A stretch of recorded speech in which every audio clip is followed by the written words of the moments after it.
There was a moment early on in the George Floyd trial where the entire thing should have been over. The judge should have dismissed the case with prejudice, admonished the prosecutors, and apologized profusely to Derek Chauvin on behalf of the state of Minnesota for this coordinated effort to destroy his life. And I'm talking about testimony from the chief medical examiner in Minneapolis, a man named Andrew Baker. A little over a week into the trial, he was called by the state to make the claim that Derek Chauvin had committed a homicide by placing his knee on Floyd's neck for several minutes. And that's exactly what Andrew Baker did on direct examination. Then, when Derek Chauvin's defense lawyer cross-examined Andrew Baker, it all fell apart. Over the course of more than an hour, Chauvin's lawyer got Baker to admit a series of facts that, taken together, undermined the prosecution's entire theory of the case. For one thing, Baker admitted that just days after Floyd's death, he told prosecutors that Floyd had a lethal level of fentanyl in his system under normal circumstances. Baker also acknowledged that Floyd had a severely enlarged heart, that the autopsy showed no physical signs of neck injury or strangulation. The medical examiner went on to admit that if Floyd had been found alone in an apartment building, his death would be certified as an overdose without a second thought. Then Chauvin's lawyer delivered what should have been the kill shot. He asked Andrew Baker whether Derek Chauvin's knee had ever obstructed Floyd's airway. And here was the medical examiner's response to that question. Watch. In terms of the placement of Mr. Chauvin's knee, would that explain anatomically why Mr. Floyd, would that anatomically cut off Mr. Floyd's airway? In my opinion, it would not.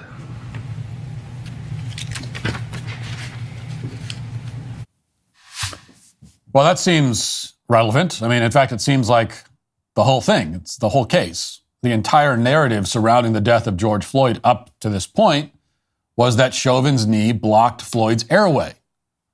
That was supposedly why he ran out of oxygen and stopped breathing. Now, an expert witness, a prosecution witness for that matter, was admitting under oath that Chauvin's knee was not affecting Floyd's airway at all. This cross-examination received basically zero media attention at the time. No one seemed to notice it. But more than 2 years later, Andrew Baker is finally getting some scrutiny now because of a lawsuit filed by a former Minneapolis prosecutor named Amy Sweezy. As reported by Alpha News late last week and discussed on Friday by Tucker Carlson, Sweezy just claimed in a deposition that Baker privately acknowledged that there were no, quote, medical indications of asphyxia or strangulation in Floyd's death. Quoting from her deposition, she says, quote, "He called me later in the day on that Tuesday and he told me that there were no medical findings that showed any injury to the vital structures of Mr. Floyd's neck. There were no medical indications of asphyxia or strangulation." According to Sweezy, quote, "Dr. Baker said that if Mr. Floyd had been found dead in his home or anywhere else and there were no other contributing factors, he would conclude that it was an overdose death."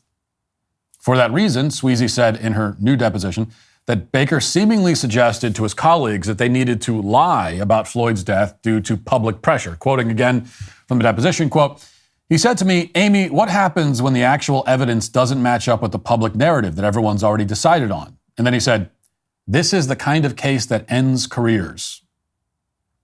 Now, at the time of Derek Chauvin's trial, we didn't know all of these details, all these conversations that were happening behind the scenes, but honestly, we didn't need them. We didn't need to know that because they're just confirmation of what any reasonable person should have figured out, which is that all of these experts were lying about George Floyd. There was the body camera footage of George Floyd saying, "I can't breathe," several times before he was ever put on the ground. You know, he's fighting with the officers in the back of the squad car. Then he begs them to put him on the ground. He asks them to put him on the ground because he doesn't want to be in the car. The jury saw all of this. There was also the testimony from the doctor who treated Floyd in the emergency room, who admitted under cross-examination that Floyd's symptoms, specifically the lack of oxygen to his brain, were consistent with a fentanyl overdose. By the end of the proceedings, even the jury that convicted Chauvin was obviously aware of what a farce this whole trial was. Shortly after they voted to convict, several of the jurors gave an interview with CNN. And let's go back and listen again to their reasoning. Listen. We got to the point, actually, that we realized for charge 2, at some point, I think it was Jody, I'm pretty sure it was Jody, said, "Wait a minute, does the intended act of harm have to be the death of George Floyd, or can it be him not providing the life support. And it was like all of a sudden light bulbs just went on for those people, I think, that were undecided or on the not guilty side. Yeah, go ahead. I want to hear from you, Jody. Why is that? You brought that up? What did you? I brought that up because Tell me what you brought up and why. I brought up to the fact that this is not what he did, but more or less what he didn't do. He did not provide life-saving measures for George Floyd when he knew that the guy was in pain or needed medical attention. Mm-hmm. Even the firefighter that was off said, check his pulse, check his pulse. Well, then they checked his pulse and they said, well, do you want to do anything? No, we're leaving him here. He had ample to roll him over and start CPR, and he didn't. He didn't move one bit. And even when the EMS came up and checked him, he never even got up. Okay, so keep in mind that even now, even today, after the trial's over, we've heard from the jury why they convicted him. We're still told that Derek Chauvin kneeled on George Floyd's neck and killed him, murdered him, and that's why he's in jail. When the jury themselves, they say that no, in fact, it's just he was having an overdose and Derek Chauvin didn't assist him, didn't give him medical assistance while he was having an overdose. That's what the jury says. That's what happened in the trial. That's not what the media says, the public. That's not what anyone out there says. The jury says it's not what he did, it's what he didn't do. He didn't live up to the police department's motto of caring. He didn't, start mouth-to-mouth CPR on George Floyd. Therefore, he's a killer. He's guilty of second-degree murder, is what they're saying. Now, a couple things about that. First of all, you can tell from how they're talking about this, and they go on to talk about their light bulb moment, that's the phrase they use, that they were trying to find an excuse to convict Derek Chauvin from the beginning. They knew that Chauvin didn't actually kill George Floyd, and that caused maybe some cognitive dissonance. But they also knew that they had to convict him or the city would burn down and they'd be racist. That's why they were so relieved when this woman says, well, actually, it doesn't matter that Chauvin didn't kill Floyd. It's not about what he did, it's what he didn't do. Which is totally wrong and nonsensical, but it gave them an out. The jury went into the trial determined to find Chauvin guilty. The only thing they needed to figure out was why. They needed to figure out why they would convict him. They knew they would. It's just a matter of finding the why. Every Halloween, you hear about the dangers in the candy your kids will get, but this year, the real tricks are in the meat aisle. Good Ranchers wants you to take the trick out of your meat, and they're throwing in a treat for my listeners for $30 off your order with promo code Walsh at goodranchers.com. Lab-grown meat is becoming more and more popular. Foreign meat can be labeled as a product of the United States, and the mRNA vaccine development is on the rise for agriculture. What's in your meat is even more in question than ever before. Amidst these haunting truths, the real hero arises. Good Ranchers. The number one place to get America's best pork, beef, chicken, and seafood delivered is with Good Ranchers. Their products are transparently sourced, all-American, and delicious. When you shop at goodranchers.com, you don't have to question what's in your meat or where your meat is coming from. They even have a 100% American guarantee and a transparent vaccination policy. Take the mystery out of the meat aisle. Visit goodranchers.com. Use my code Walsh to get $30 off with free express shipping on your box of America's best meat and seafood today. That's code Walsh for $30. That's code Walsh for $30 off your box today at goodranchers.com. American meat delivered. It's hard to take your family to the movies these days. You never know what kind of woke nonsense they're going to spring on you. Sexual innuendos, crude language, the emasculation of men, and let's not forget toxic feminism. That's why we're excited for the award-winning Miracle in East Texas, directed by and starring Kevin Sorbo. This film should be a hilarious and family-friendly comedy in traditional Hollywood style, full of quirky laughs while telling an evoking but true story about entrepreneurship, the American dream, and the value of forgiveness. Sorbo Studios wants to get wholesome values back into your theaters. Make sure you get your tickets before they sell out. This film has already received the Parents Television and Media Council's seal of approval. Miracle in East Texas opens on October 29th and 30th. Go to sorbostudios.com for ticketing and all other information. That's sorbostudios.com. Now, this is exactly the opposite of how jury deliberations are supposed to work. What a jury is supposed to do is look at the evidence and then see if under the law a crime has occurred. And in this case, the law required that the state prove beyond a reasonable doubt that Derek Chauvin's actions caused George Floyd's death. That should have been the entire focus of the jury, but the jury didn't bother with that because the state never proved that anything like that had occurred. There was nothing that proved beyond a reasonable doubt that Derek Chauvin killed Floyd, or that he could have saved Floyd for that matter. Now, to give you an idea of how corrupted the judicial system is, Chauvin didn't have any obvious alternative to this outcome. If he had chosen a bench trial, he still would have been convicted. And that's because the judge was Peter Cahill. He's handled the cases of every officer who was involved in detaining George Floyd, and recently he sentenced one of those officers, Tu Tao, to 5 years in prison. We talked about that case several weeks ago. Well, what was Tu Tao's crime? He held back the crowd that was badgering and threatening officers as Derek Chauvin restrained George Floyd. Tu Tao didn't lay a finger on George Floyd. He wasn't even looking at the arrest because he was focused on the crowd. That's why he was there. His only crime was being in the general vicinity while a black man overdosed on poison that he willfully consumed. That's why he's in jail, mainly because Tao never bent the knee to the mob. He quoted scripture during his sentencing hearing, and that infuriated Judge Peter Cahill, so he threw Tao behind bars for 5 years, simply for being there while a black man overdosed. Now, what could explain this judge's conduct? As you might have guessed, he's a lot like the jurors. He believes that equity is more important than the law. After the Chauvin case, Peter Cahill gave a lecture to a bunch of other judges, and during his remarks, he told his colleagues to, quote, work for equity. He also told them that every case is about racial justice. Watch. And finally, I want to talk a little bit about racial justice. Well, first of all, how many of you work in a courthouse that has equal justice under law somewhere emblazoned on a wall or over your entrance, anything like that, on a plaque?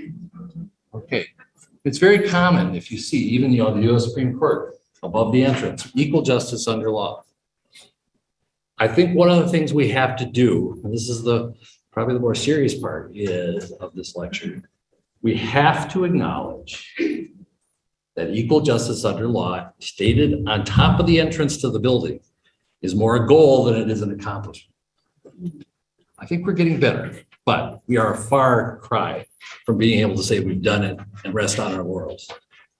It is more often a goal, in my mind, than an accomplishment. Now, he goes on and on like that for a while. He says it's important to work for equity. He encourages affirmative action hiring. He tells everyone to attend implicit bias training. It's exactly what you would expect. And proving again that Derek Chauvin had no chance. The deck was stacked against him completely. He had no chance. The result was determined before he stepped foot in that courtroom, which is what makes the Derek Chauvin verdict one of the greatest injustices in the history of the American court system.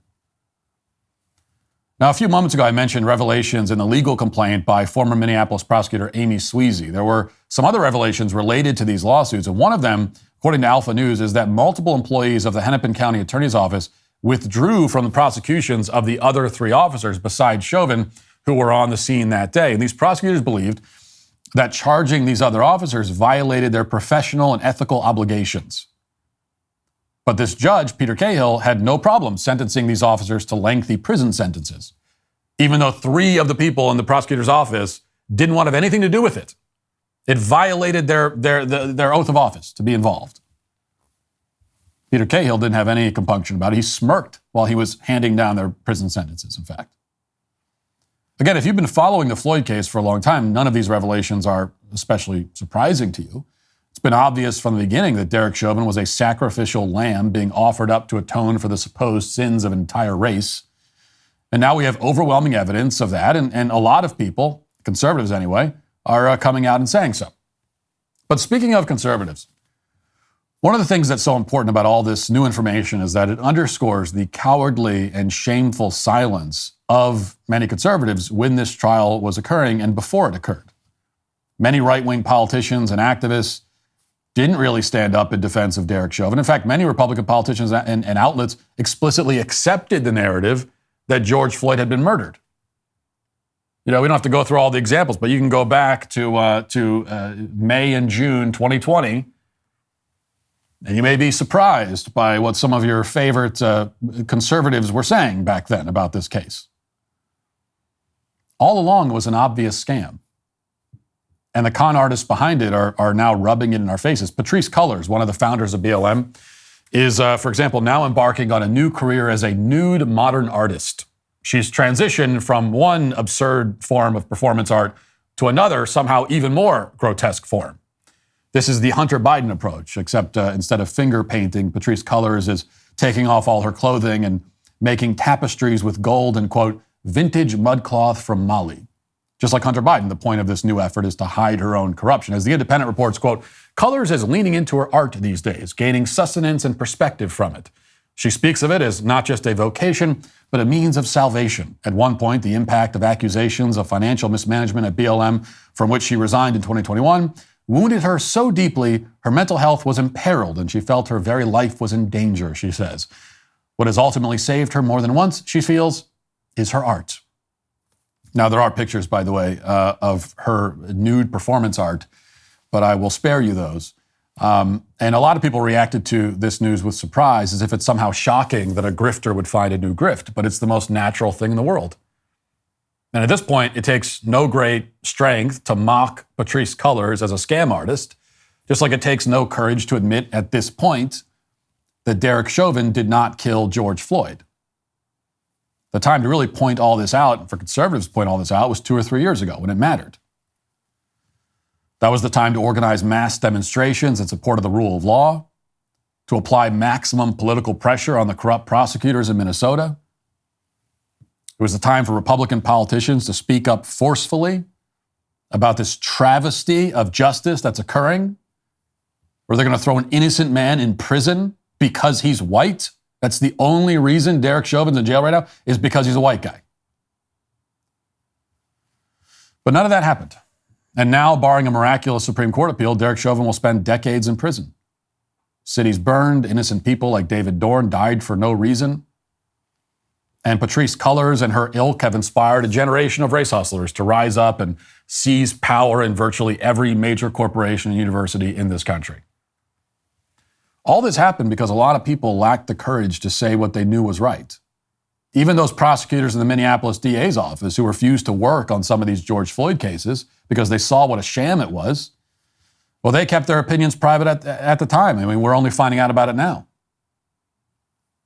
The grifters see all this happening and they're emboldened by it. The other day, Ben Crump held an indignant press conference on behalf of Leonard Cure. That's the guy who tried to strangle a cop to death, got himself shot in the process. According to Ben Crump, it's white supremacy when police officers shoot people who are trying to kill them. And at some level, you almost have to admire it. I mean, for all his many faults, Ben Crump, like Patrisse Cullors, understands one thing very well, which is that modern conservatives are the most passive political actors on the planet.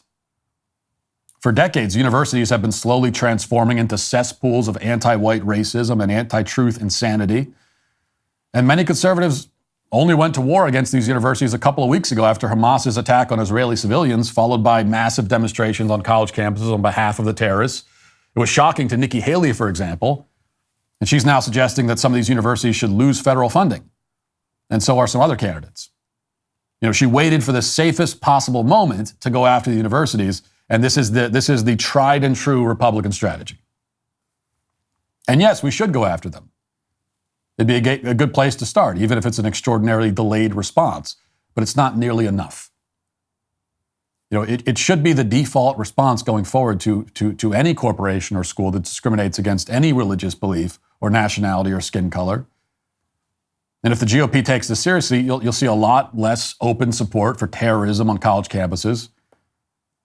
Affirmative action will be dismantled because there will actually be some teeth behind that Supreme Court decision. Anti-white and anti-Asian racism and admissions and hiring will stop overnight. That means there will be a lot fewer Ben Crumps and Patrisse Cullors in the world. And we'll lose out on, tapestries of mudcloth from Mali. But what we'll gain is something we haven't had in a very long time, even before the rise of BLM. We'll have a conservative movement that actually conserves something. Hey, YouTube, thanks for listening to the show. If you'd like access to my full show with no ads, you should go to dailywire.com and use promo code Walsh to get 2 months free on all annual plans. See you there.